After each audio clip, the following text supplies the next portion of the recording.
Hey, everybody, welcome back. I am really glad that you are here. This week, I am talking with Michelle Steiner.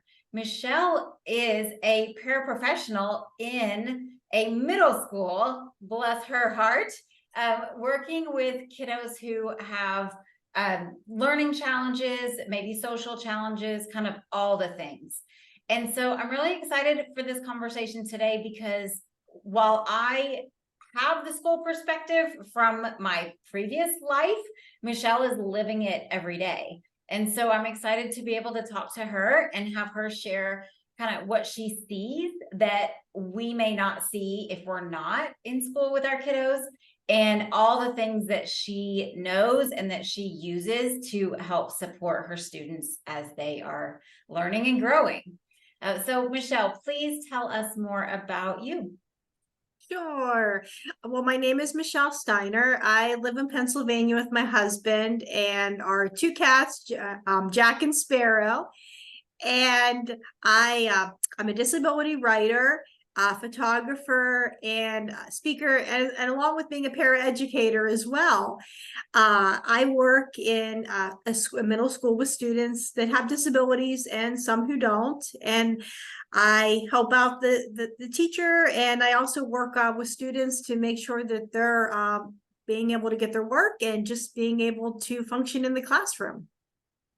That's awesome. And you said that you're also a disability writer and speaker. So Yes. one of the things that I have learned and that I have found is the majority of people who work in the public education system are neurotypical because the majority of the population is neurotypical, right? And Uh-huh. it only makes sense. But I do find that those of us who consider ourselves neurodivergent are able to see and support our kiddos kind of on a more personal level because it is more personal to us.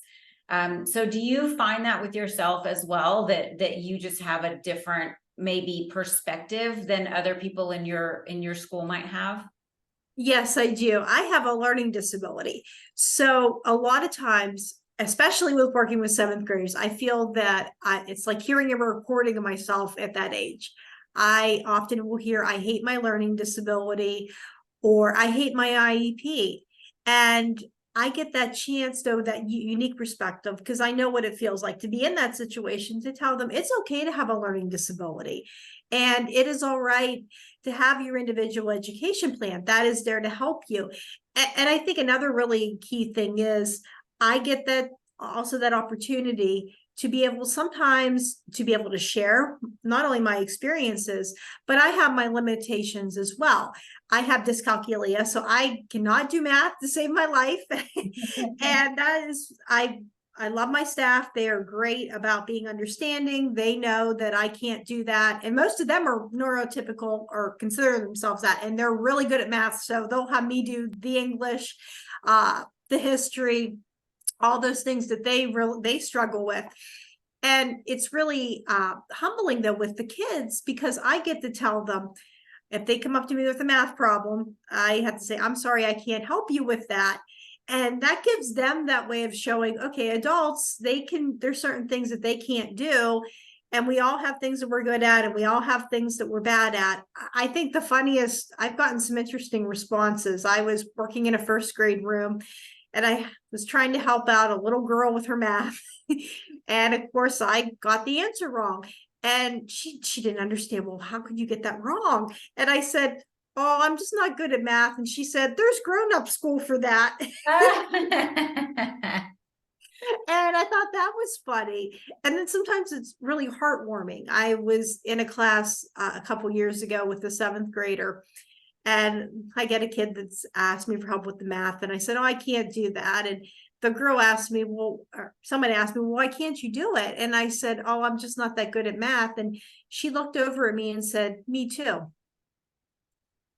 And just that reassurance that it's okay to have that. And that's just something I might be something I can't do, but there's a lot of other things that I can. Yeah, absolutely. I really love that. There's one of my favorite quotes from a TV show is there's this show, it's not on anymore, but it's called Community.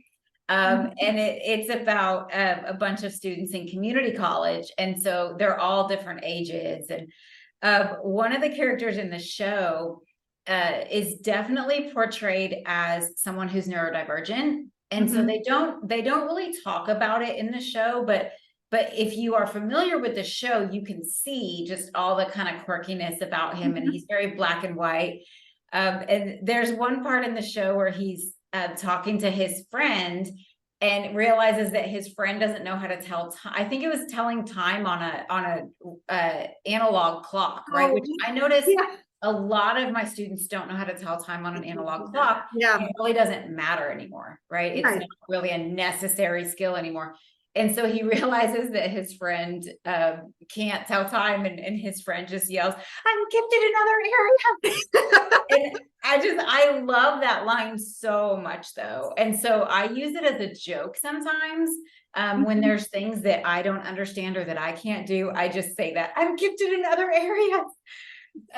So I just think it's a great reframe, right? For there's always things that we don't know yet. There's always things that are harder for us than they are for other people. Everybody lives that experience. But I think it's also just a funny way to acknowledge that we also have things that we are really good at and that we do understand that maybe aren't as easy for other people. So I love that. yeah, it pops in my head often. I even, as we're recording this, I think yesterday I saw something in a Facebook group that I'm in, and somebody was asking how to do something, it was business stuff, and somebody responded and said, "It's really easy, do this." And my reaction to that was, everybody has a very different concept of what's really easy. Right? I mean, we all have different life experiences. We all have different skill sets. And so obviously to the person who was asking the question, it's not really easy, or it's something they probably would already be doing. And so I just thought that one comment, that one line, "It's really easy," I almost felt like that should kind of be banished, like, because it might be easy to you, but that does not, I guarantee I've done things that other people get overwhelmed by, and just like other people do things that I could never figure out. So that was my really long tangent about that. But I really love that you're able to share your experiences and your brain and your connection with the students that you're working with, because I definitely think it helps to destigmatize it a bit. And I also think, as you've kind of alluded to, it helps kids see that there is life as an adult. If you're autistic or ADHD or have a learning disability, that there's all kinds of things that you can do and be, even with some of the different, brain makeups that we have. So I really love that. Oh, thank you. And I know that one of the things that's really important to you is teaching your kiddos about self-advocacy. So I would love for you to talk more about that. Yes, self-advocacy is so important with my kids, because a lot of times I'll have a student that'll come in and they'll be struggling. They'll come into their learning support class and they're struggling in the gen ed room, and they'll say, I just can't get this. And I'll ask them, "Well, did you talk with your teacher?" Because I want them to be talking with other people besides us. And they'll say, "But I'm too afraid." I had a girl that was so afraid to talk to this teacher, and I have a great team. They'll come into the room and help the students. They're a wonderful resource for us. And I said, "Well, here's how we do this. I'll go with you if you want me to, but this is how you ask for help." And sure enough, we found him, and he was able to go and answer her questions, and she wasn't afraid to go up and ask people for help. And I think that's just so key. A lot of times we'll have parents that are advocating for their child. And that's definitely very important for a parent's voice. My parents didn't give up on me, and they advocated for me until I could advocate for myself. But I think we really need to have kids starting to advocate for themselves at an early age. A lot of the students I work with, their disability is going to continue well on after adulthood. It's going to go with them for the rest of their lives. And I think the earlier we start getting them to be able to speak up for themselves, the more we're going to serve them and better prepare them for their future. Yeah, I love that so much. And I have to say that several other guests on this podcast, we've had discussions about kids not wanting to ask for help. And I think there's such a stigma, not even just in school, but just kind of in the world in general. There's a stigma around asking for help. And I find that a lot of times with the students that I work with, one of the misconceptions is that they think, most of them want a reputation for being smart. Most people want a reputation for being smart. And there's a misconception that asking for help makes other people think that you're not smart. And so sometimes I will ask my students to just sit back in their classroom and watch other kids ask for help, right? Just and notice that nobody reacts to that. Nobody's shaming them. Nobody's, oh, he doesn't know the answer, right? Nobody's reacting that way when somebody asks for help. And I think it can really create a lot of school anxiety. And I think it comes from social anxiety, right? Being concerned about what other people are going to think about you if you ask for help. But one of the concepts that I teach the kids in my program is that asking for help actually gives you a reputation for being smart, because smart people know that we don't know everything. True. And so when we're able to ask for help, it actually shows that we're smart and that we're taking care of what we need. And if we don't ever ask for help, we're not going to have a reputation for being smart, because we're going to be confused. We might get behind. We might be getting things wrong. It's actually a sabotage to not ask for help. And nobody likes to be around everybody who thinks they know everything. Right? And and so if that's what we're trying to prove, is that we know everything, we're actually turning people off by that. So it's just a really interesting situation that's so prevalent. I think especially in kids who identify as neurodivergent, that just kind of that reluctance or that fear to ask for help, but it's actually so much more beneficial to us, to our reputation, to our progress, to our future, to be able to ask for help. So thank you for really supporting that in the students that you work with and really helping them gain that skill. I think it's an invaluable skill. Oh, thank you. Yeah, absolutely. And Michelle, I want to ask you, since you are with kiddos every day during the school year, kind of in the mix, and at middle school, oh my gosh. I think almost everybody in the world feels like middle school was was a challenging time, whether you're neurodivergent or not. One of the things that I recognize is I think most parents don't always have the opportunity to see their child in true social settings, because for the most part, that's school, right? Or it could be clubs or groups, but for the most part, parents are not part of those things.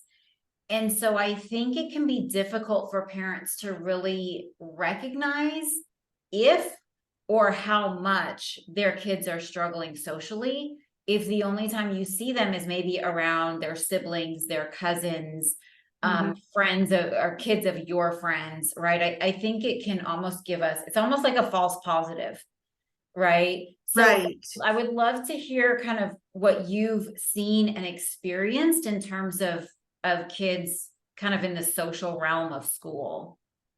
Well, it can be really difficult. I know for a student that has a disability, I know that that was definitely a struggle for me, socially and academically.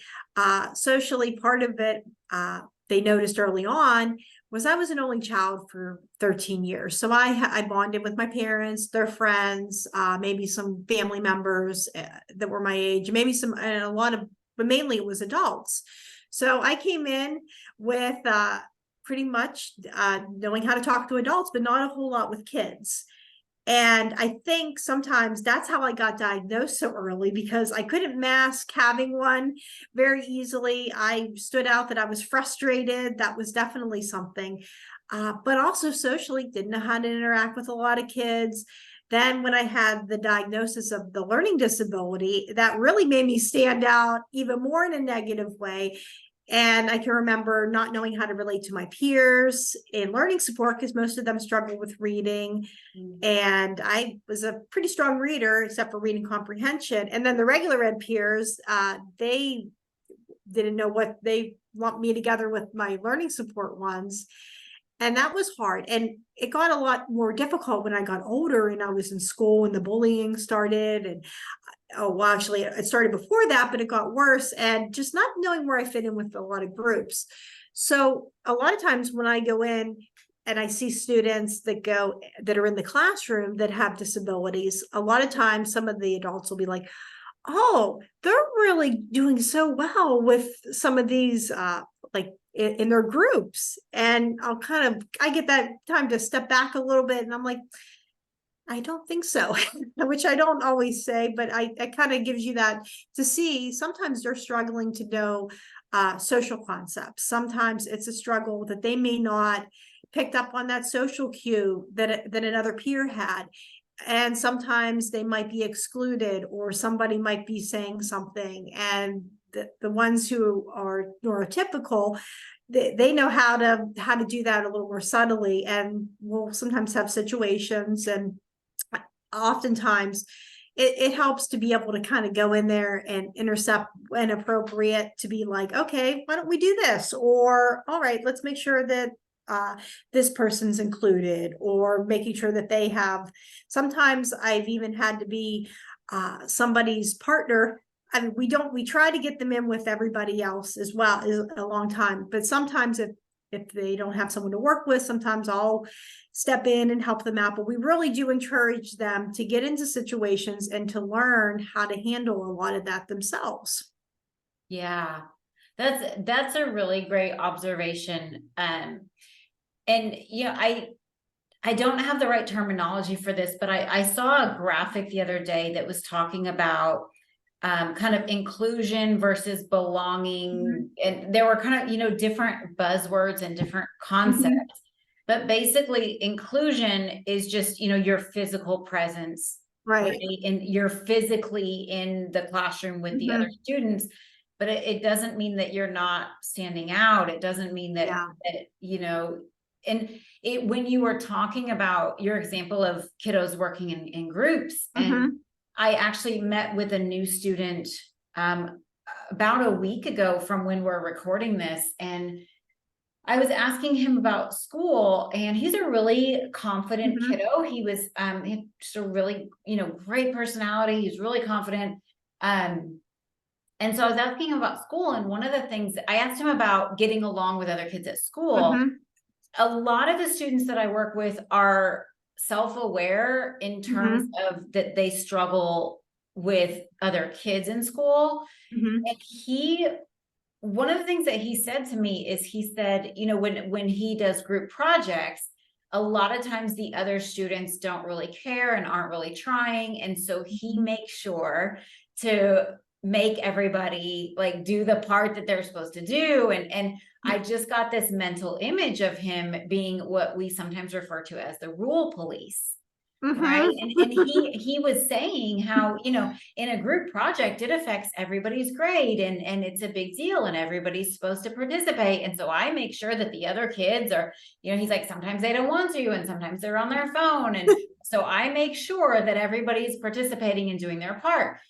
And, if you think about that from a social perspective, how much that's probably Mhm. harming his reputation, Yep. right? But you can see the struggle there. You can see Yeah. that he's trying to not have negative effects on his grade and on his participation. And, he's Mhm. looking at the outcome, the academic outcome of this project. And so what he sees is, this is how I can have the best outcome, for Right. myself and for the group, is to make sure everybody's doing their part.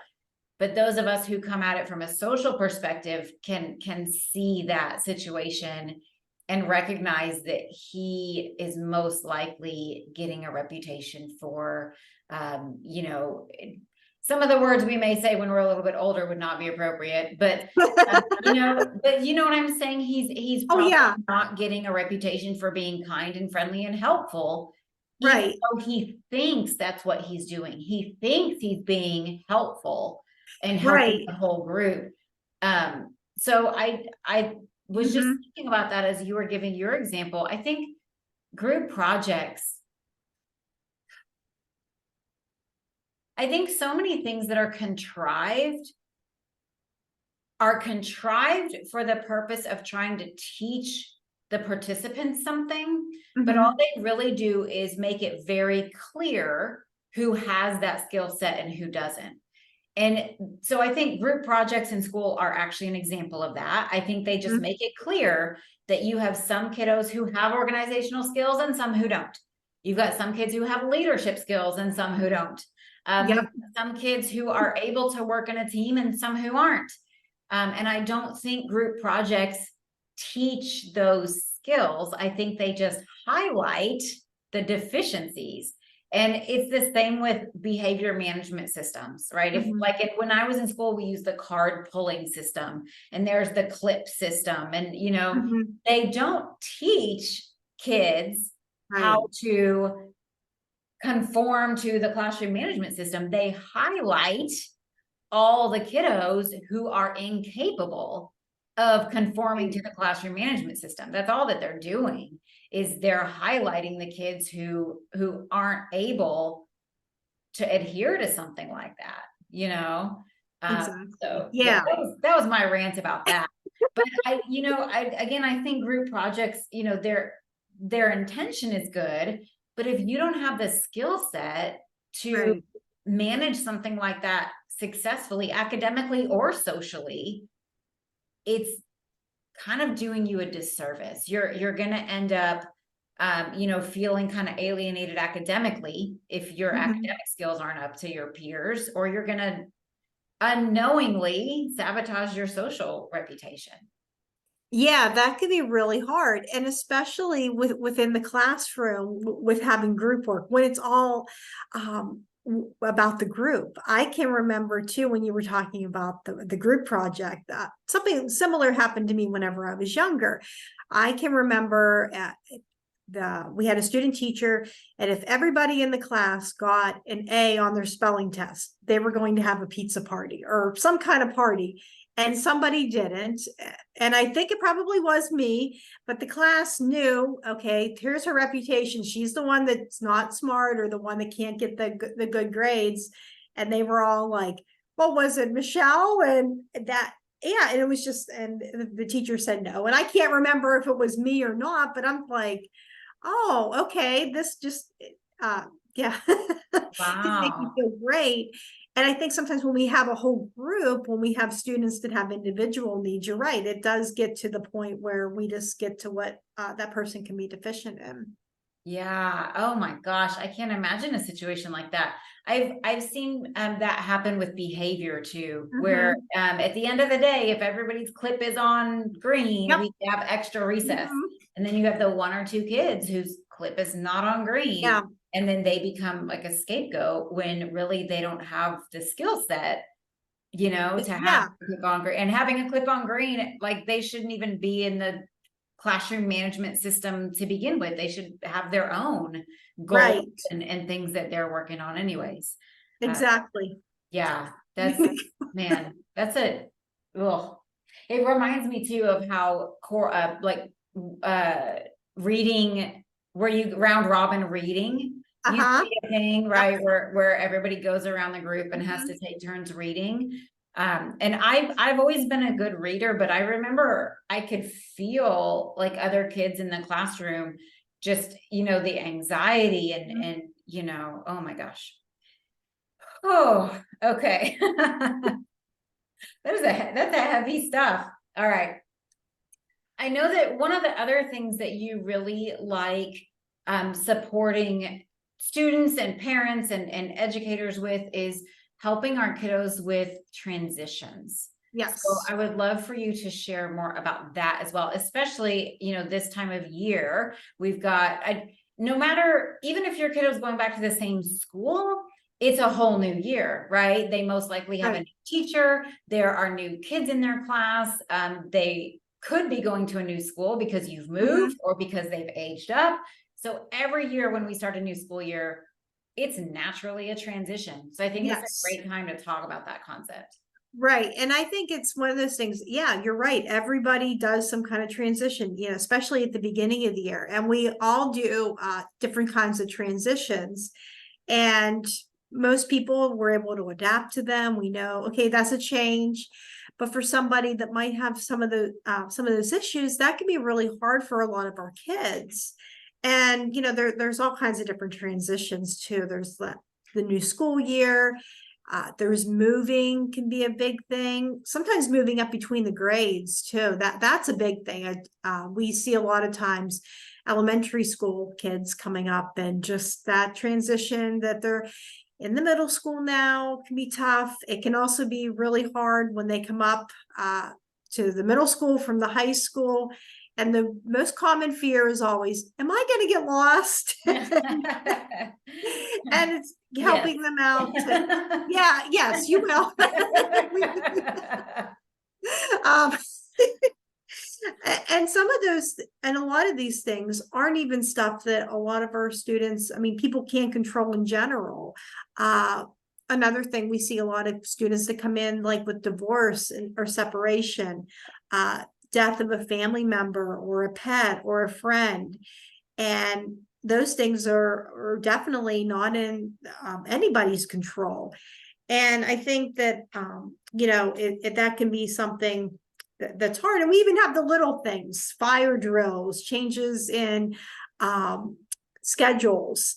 I know when I went to a Down syndrome conference in Florida, and going there was great. But then when I came home, we had a flight delay, and then we were transitioning, having to deal with that transition and that delay and just getting in that situation.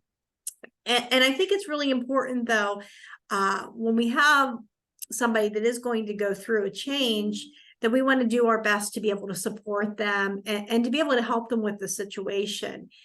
And I think one of the biggest ways to do that is to inform them, because sometimes change can be really a scary thing for somebody. If you don't know what to expect, and it's something that's different and we get comfortable in a routine, letting them know as soon as possible is definitely one of the things that I would say is really important. And just saying, okay, this is what's going to happen. And it can be, it might be overwhelming, but we know that we can definitely go through a lot of what is going to happen. And after you inform the person, it's also really important to practice those skills. I know I never flown before. So before I went on this solo flight myself, I made sure that I checked out to see what kind of resources were available for me. And that was really helpful. And I later found out that they had a sensory room right by my gate that had a cabin, so people could go in and sit there and feel what that's like. And that gives them that sense of having that. And another way that people can do that with a student that's in school, if they're deciding that, oh, we're going to go on to the next grade or the next school, it can be going into the school and being able to tour the building. And that way they have an idea of knowing where things are at. They know different kinds of things that can help them once they get there. I think that's also really helpful too. And I think it's also, there's ways to practice those skills before they get in the situation. You might want to practice at home. Maybe you want to practice how we might go approach a lunch table with other, and just maybe possible situations that might come up. We might want to talk about how we go in class and we transition for the different classes and things that you might need to know how to do. I also know, like with the flight, whenever I was traveling, we also went over and watched YouTube videos on different things like on baggage claim and how we board, along with those resources. And we even looked up the different kinds of the different airports I would be at. And what helped was once I got there, it's like, oh, I know where that is, because I already saw it in my head, and it made that a lot easier for me. And when I was lost, I had the resources to know, okay, this is what I have to do to help myself.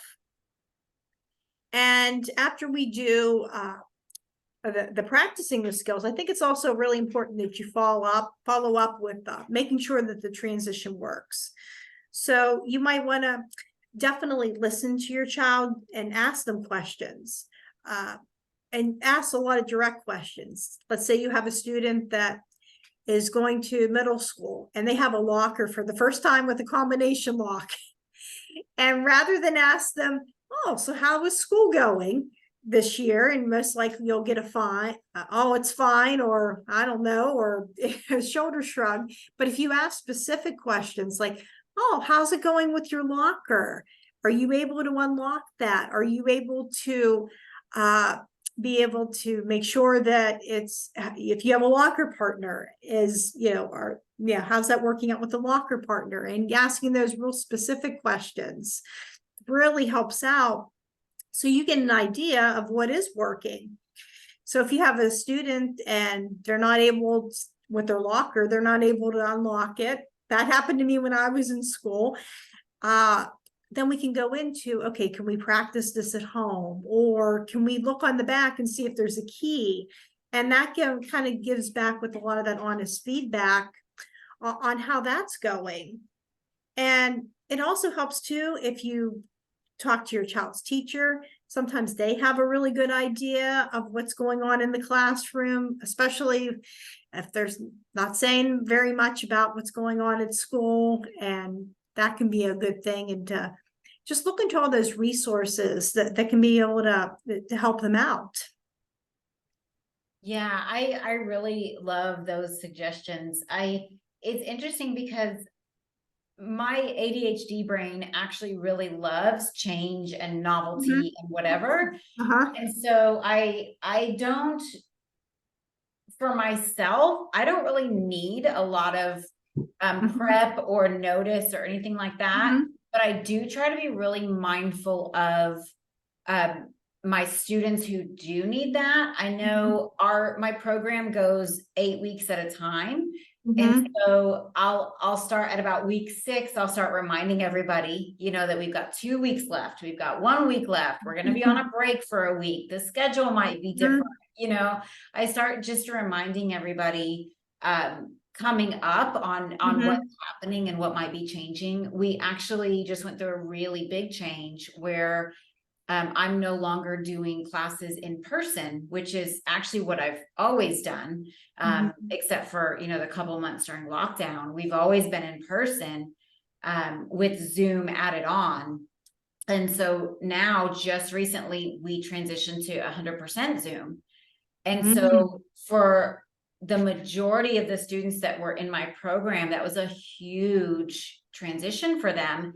And so they either were no longer attending if they chose not to come on Zoom, or they transitioned with me to Zoom. But either way, some of the students have been in my program for 5 years, and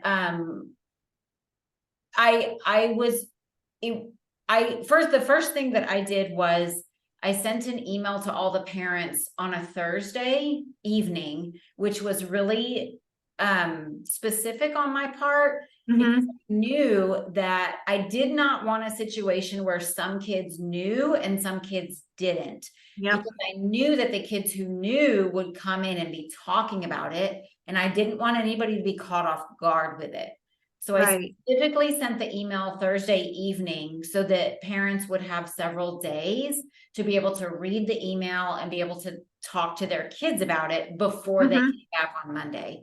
So that was the first thing I did, is making sure I gave everybody, the same information at the same time, so Mhm. that they had time to process it and think about it.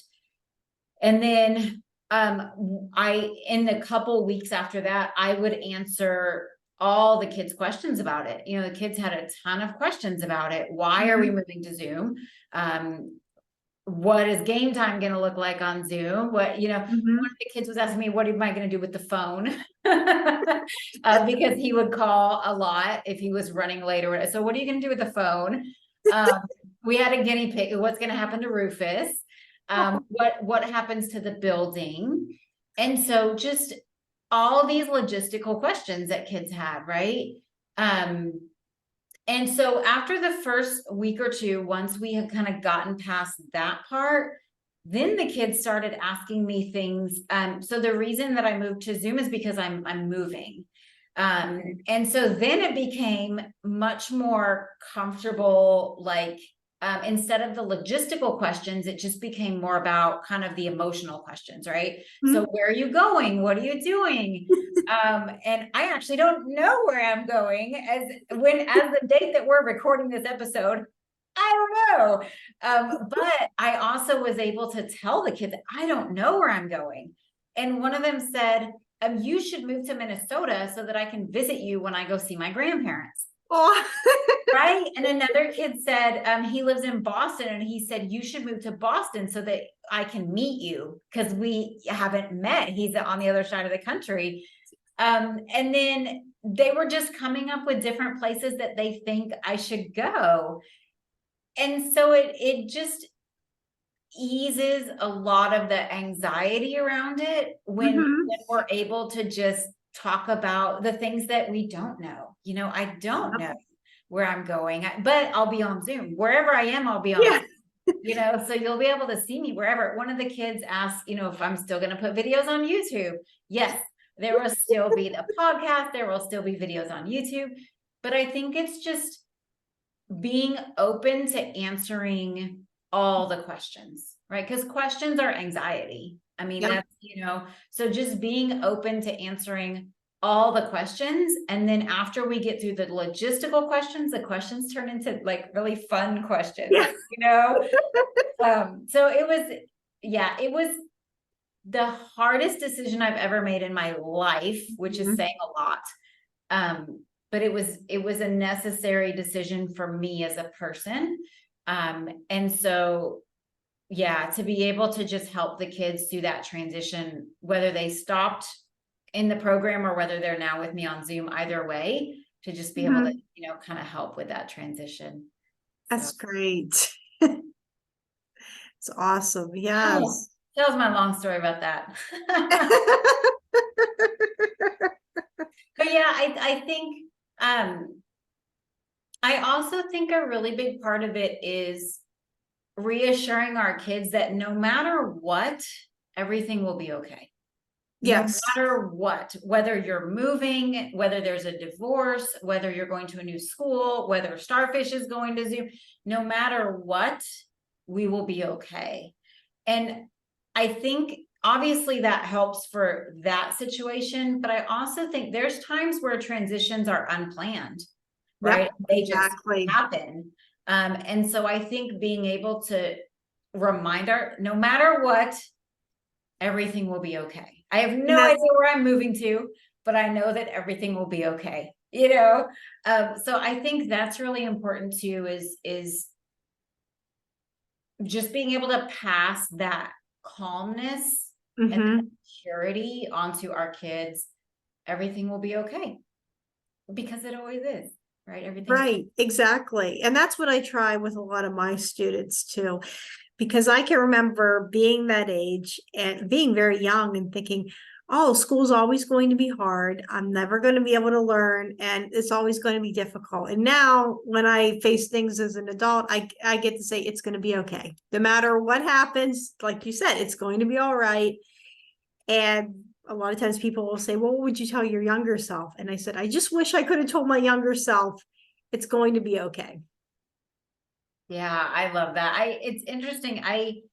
About, I don't know, a little over a year ago, I did a really difficult race. I do triathlons, and I had my Mhm. hardest race ever. And toward the last few hours of it, I really thought that I couldn't finish it. I Mhm. thought my body was going to shut down. I didn't think I could do it, but it was really important to me to do it. And so it's Mhm. like this weird middle ground. What I started doing was like whispering to myself, "You're okay, Steph. You're okay. Everything's okay. You're okay." Because I didn't feel Mhm. okay. Like physically, Yeah. I didn't feel okay. Mhm. Mentally, I didn't feel okay. But I just started telling myself that you're okay, Steph. You're okay. Everything's okay. And it was amazing how much it just settled me down and calmed me down. Right. So it's just that security, right? Mhm. Just everything's okay. Even if I don't finish, everything's okay. Even if I pass out on the court, like everything's okay. Like no matter what, everything's okay. Yep. Exactly. I agree. I think that's to wish that you could tell your younger self everything will be okay.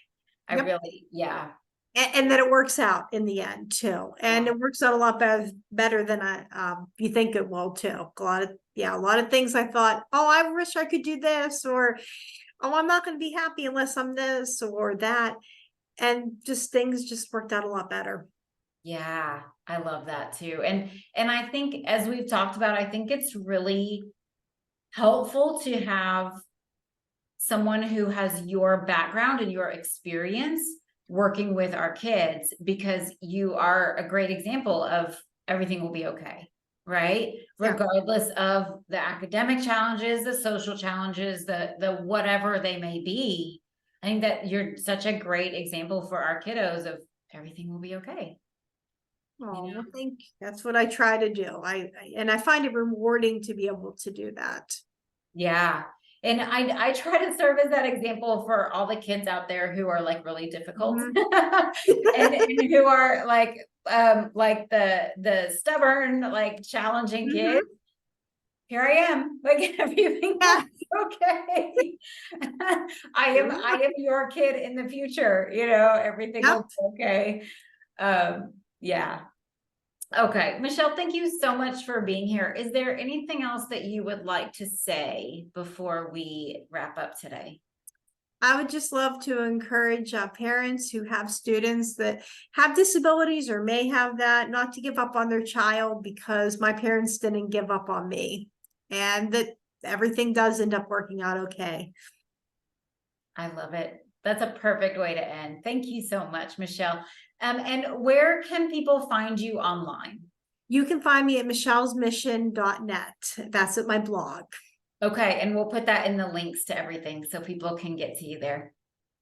Thank you. Thank you, Michelle. Thank you to everybody for joining us this week. I'm really glad that you're here, and I'll see you again next week.